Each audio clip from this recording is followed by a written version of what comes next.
dear Moses, dear Eric, ladies and gentlemen, you've really picked me for an ungrateful spot. It's just me between the end of the day, and I heard you had a very exciting and great discussion, so I'm just going to talk for 35 minutes. No, I'm kidding.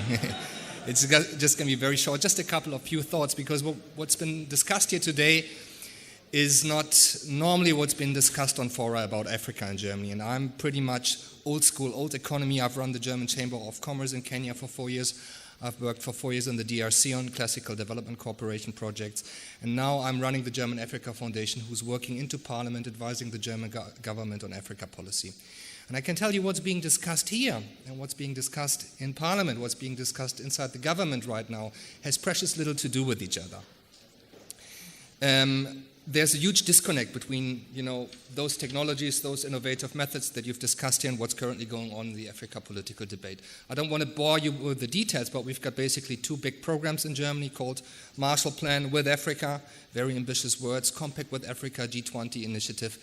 If you really scratch upon it, you will find out there's a lot of big words. The whole paradigm shift towards the cooperation with the private sector has not yet been implemented. We have 1.8% out of a budget of 9.4 billion of the Ministry of Development Cooperation, which is actually contributed to the cooperation with the private sector. And the majority of the stakeholders of the political and development community probably have never heard cloud computing, artificial intelligence, and blockchain technologies in an African economic and developmental context. So you know what the debate is currently here dominated about is migration issues. It's also for the creation of jobs in Africa, but this is done according to old instruments, old school of thinking, old economy. And I think we need to bridge that gap. And I wonder how we can bridge that gap. And having had Eric already in Parliament once, where he described the business model of green tech to members of Parliament, I could see in their eyes most of them didn't really understand how that works. I think we should have another try and really do such a setup in German Parliament to really make those political decision makers in Germany understand what African startup scene is about and what German policy can do to support that. So I'll take it up with Eric and the organizers. Just to sum up what I think would be necessary from a German political perspective to support that, having worked also with a number of German and African companies in Africa, especially in the IT sector in Kenya, iHub, NILAB, and so forth, we always come to the question of financing. And as honorable the work is that you do and the financing that you provide, it will not really reach the majority of the companies through venture capital and the other mechanisms that we have right now. So I would think we should start the debate, especially with European policy stakeholders, about creating a capital fund, not a capital fund, but a financing mechanism for especially geared towards African startups and IT startups. That doesn't exist. We have a lot of financing mechanisms in our development cooperation, but they start with 3 million euros, 5 million euros. These are not numbers that African startup companies need, so we need to think differently.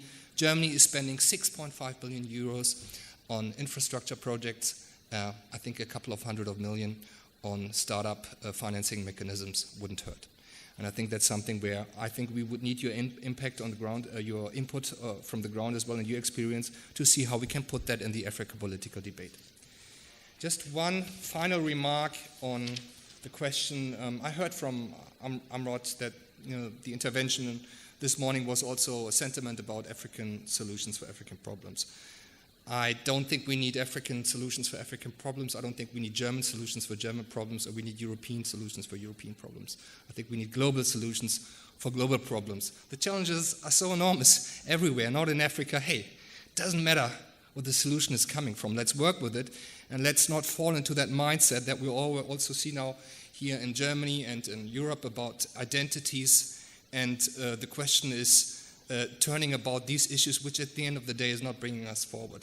And I have a statement which I'd like to share with you from Gwenya, who's the head of the political opposition in South Africa, a country which is very much focusing on the atrocities of the past and dealing with the whole questions of identities. And she said, instead of focusing on German, European, Ghanaian, Nigerian, Kenyan, South African, and African identities, let's try to shape a common identity based on common values, ethics and principles.